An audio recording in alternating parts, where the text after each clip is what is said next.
Okay, as I mentioned earlier that during the third stage of compilation, six authentic books were compiled, and among the six authentic books, the most important one they are Imam Bukhari's Sahih Imam Bukhari and Sahih Muslim. So we'll discuss about both of them. Sahih Bukhari, but before Sahih Bukhari, let me discuss about Imam Bukhari. Then we will discuss about his book Sahih Bukhari. Imam Bukhari, his name was Muhammad ibn Ismail al-Bukhari, and he was born on 13th of Shawwal and 194 AH. And he died in Bukhara. That was the night of Eid and 256 after Hijri. And by origin, he was Persian. He was not Arab, not from Syria, not from any other part of Arabia, but he was a Persian.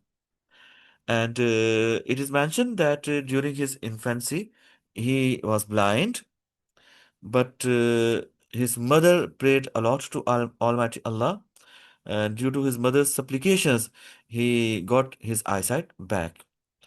Further, another important thing about Imam Bukhari is that Muhammad ibn Ismail al-Bukhari, that his father was also a hadith scholar, but he had died while Hazrat Imam Bukhari, Muhammad bin Ismail al-Bukhari, he was just an infant, like a child, 3 4 years old, and his father passed away.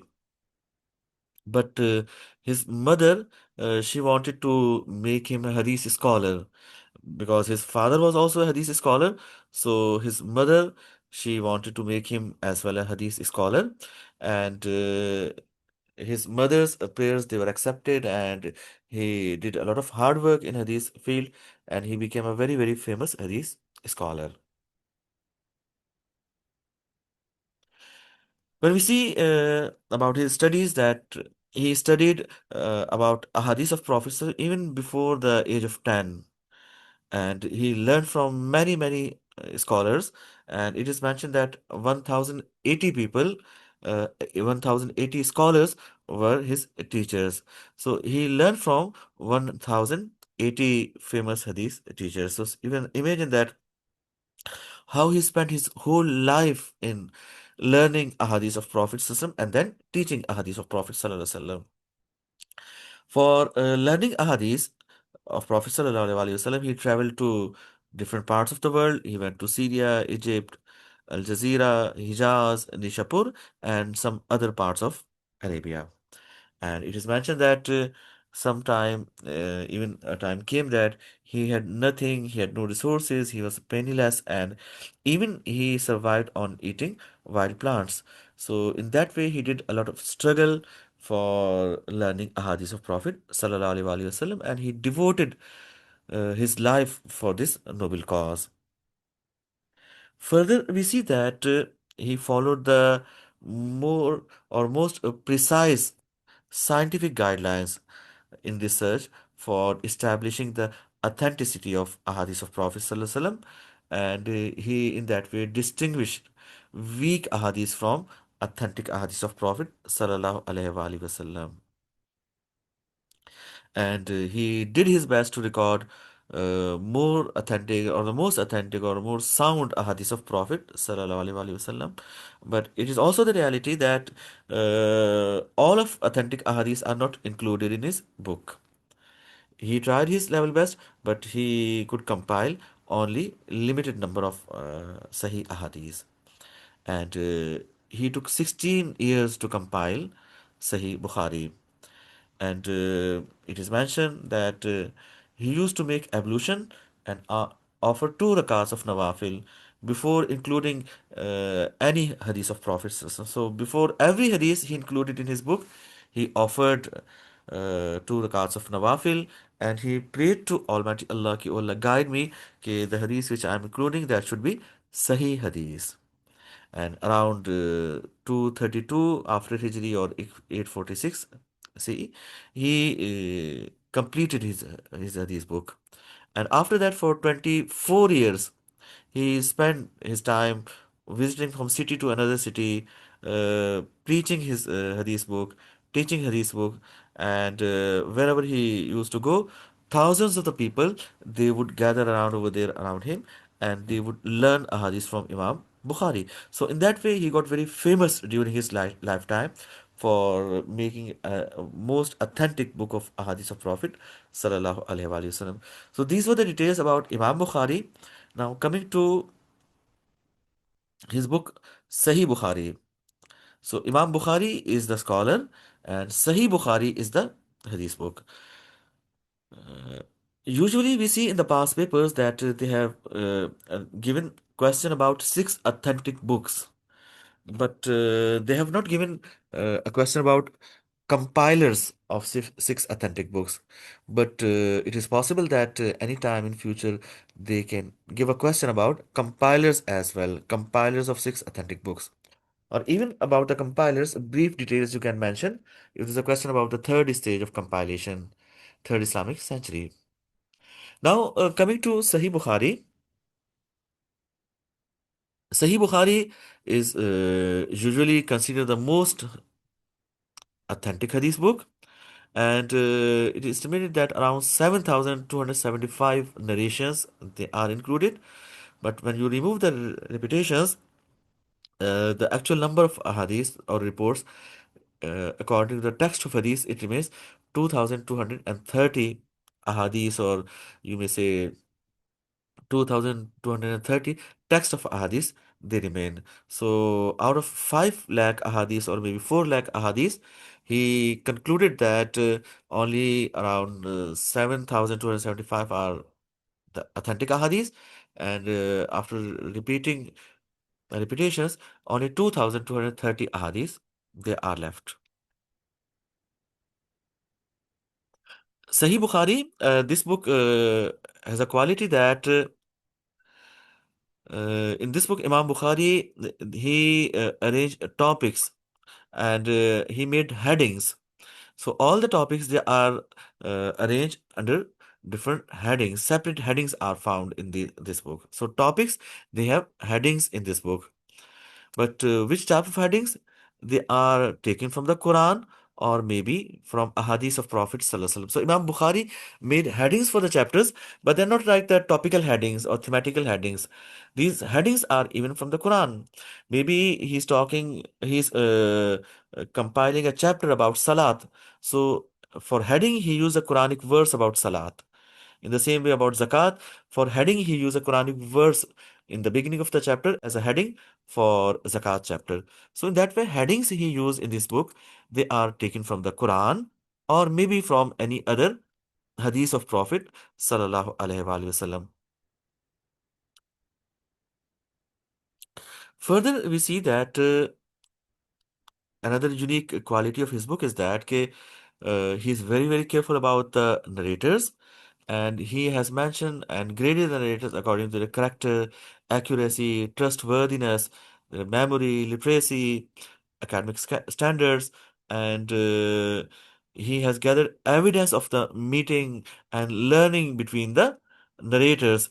So he did his best to prove that all the ahadiths they are authentic, and each and everything which is mentioned over here, like proof of meeting, proof of learning, about their character, each and everything should be verified and should be systematically or scientifically proven. Two most important features of Imam Bukhari's criteria, which are called the principal criteria of Imam Bukhari, that he took care of the two important things. First is that the lifetime of a narrator should overlap with the lifetime of the authority from whom he narrates. Like maybe there are narrators A, B, C. So if narrator C is narrating from narrator B, so their time period should overlap.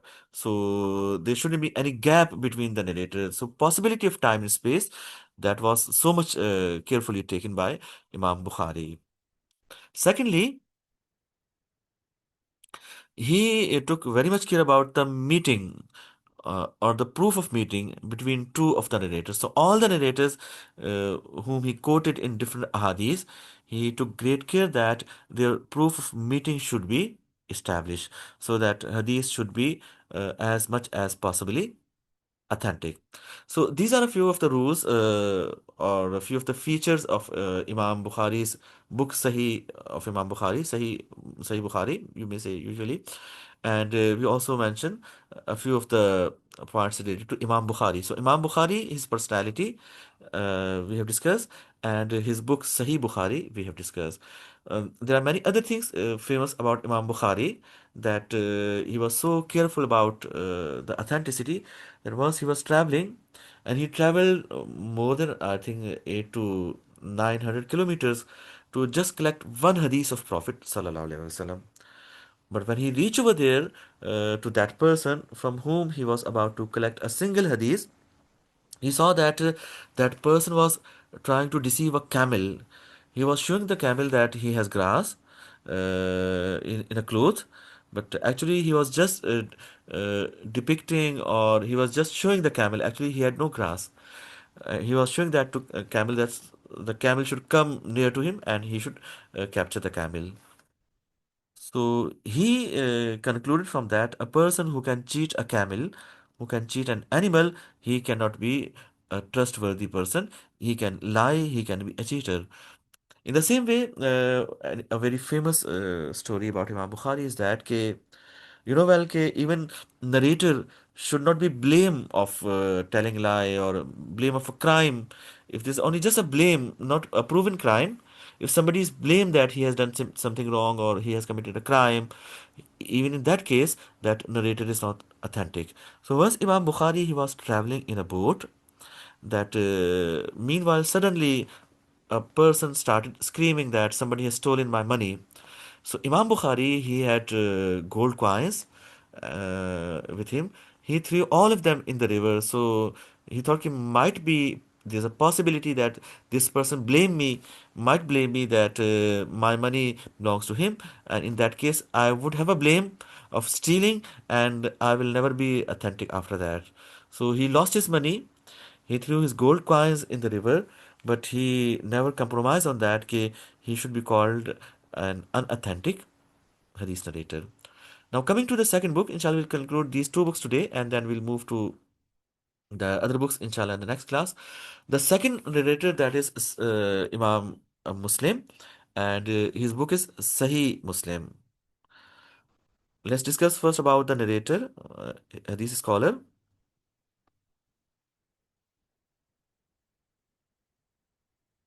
His name was Muslim ibn al-Hajjaj Nishapuri.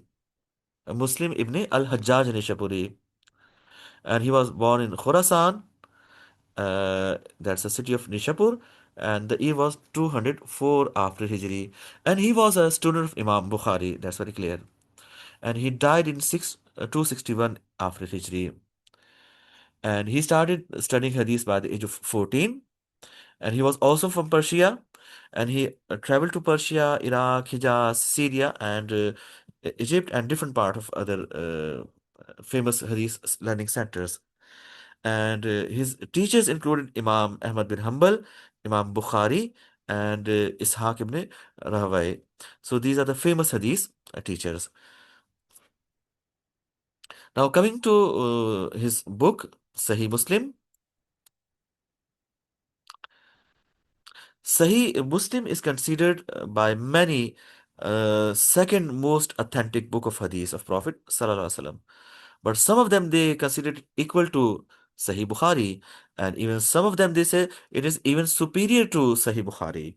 So these are three opinions about his book, but majority of the people they consider that it is second after Sahih Bukhari in level of authenticity. And he recorded ahadith which were unanimously agreed by many of the scholars. So he took great care that he should include ahadith which are unanimously agreed, and most importantly, which are recorded by Bukhari as well. And furthermore, ahadith are included. We see that this book's focus is not on legal extraction. Like Sunan books, we see that they are about the legal matters, but his book, Sahih Muslim, the main focus is not about the legal matter or legal extraction of ahadith, but his main focus is only on authenticity, and carefully he has taken uh, Mutabi'at and Shawahid. Mutabi'at and Shawahid are that same hadith is narrated by other reliable sources. He has seen that thing. And secondly, he has seen that maybe the same text, how it is narrated from different sources. So he has verified ahadith, which he recorded from different other sources, from different other narrators or chain of narrators, or from different other same text which has the same meanings which is found in that hadith. So mutabiyat and mushawahid, he has focused on that, and in that way he uh, did more work, or you may say a deep work on the authenticity of hadith of Prophet ﷺ, and verified from different other sources as well. He worked on 3 lakh ahadith, and 4,000 he ultimately collected as authentic ahadith of Prophet ﷺ. And he also took a very strict criteria for the authenticity of ahadith, and he took care of the genuine chain of the reporters. And he, similarly like Imam Bukhari, he looked into their biographies, their character, their personalities, and he fulfilled all the rules and regulations which are needed for authenticity of hadith.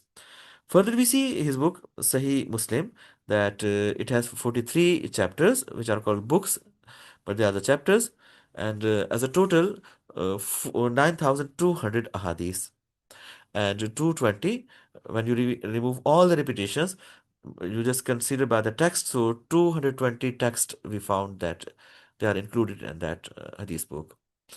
Another important thing is that he recorded all ahadith from two reliable successors, and from two Sahaba.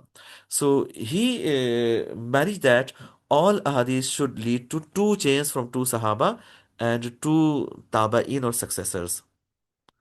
So in that way, he collected two independent chain of narrators, going to two Sahaba and two Tabain. So Imam Bukhari has not even followed this criteria. So his criteria in that regard is even more stricter than Imam Bukhari, that he looked for two chains connecting to Tabain and to Sahaba as well. So in that way, he followed the rule of the Quran, that there should be two witnesses. So he looked for two witnesses from Sahaba and Tabain in that way. So that's why some of the people they consider his book more authentic than Imam Bukhari even as well. Further, he arranged the chapters systematically and scientifically, and he select a proper place for uh, each and every narrative. Maybe in an issue, or maybe in different issues there are different narratives according to different scholars. So he put all the narratives, all the versions, and he mentioned that which version he is using, and how version A and version B can be different. So in that way, he mentioned the narratives as well, and he mentioned different wordings of different chains of narration as well. Like you can see over here, he narrated from A and B. So he mentioned that how chain A and how chain B, they are different from each other. Even a single dot or even single letter or a single word is different. So he mentioned over there. So in that way, he was very much careful about the wordings, about the text of a hadith. So he established the quality of the hadith in that way, quality of the text of hadith in that way. And he mentioned all the narrators in detail, their surname, their relation to one another, and each and every detail of the narrator that was discussed by Imam Muslim. So in that way, he collected ahadith of Prophet ﷺ and compiled his book Sahih Muslim. So we have studied two of these books, six books, Sahih Bukhari and Sahih Muslim. Inshallah, in coming classes, we'll further discuss like four other books in coming class, uh, and then we'll study types of hadith, Sahih, Hasan, Mawzu, Zaif, and Hadith Nabawi and Hadith Qudsi. Inshallah, we'll study in the next class. If you have any question regarding these books, or maybe about the stages of the compilation of hadith, you can ask me in WhatsApp group. I will reply in the beginning of the next class, and inshallah I will show you questions as well from the past papers. Then it will be easier for you to understand Or even I will share some of the questions in the group which are related to these two topics we have studied today. So inshallah, see you in the next class. If you have any question, you can share with me in WhatsApp group. Inshallah, I will start next class from your questions, and then I will start the next topic. So hopefully everything is clear. Okay, inshallah, see you day after tomorrow. Inshallah, have a good day. Allah Hafiz.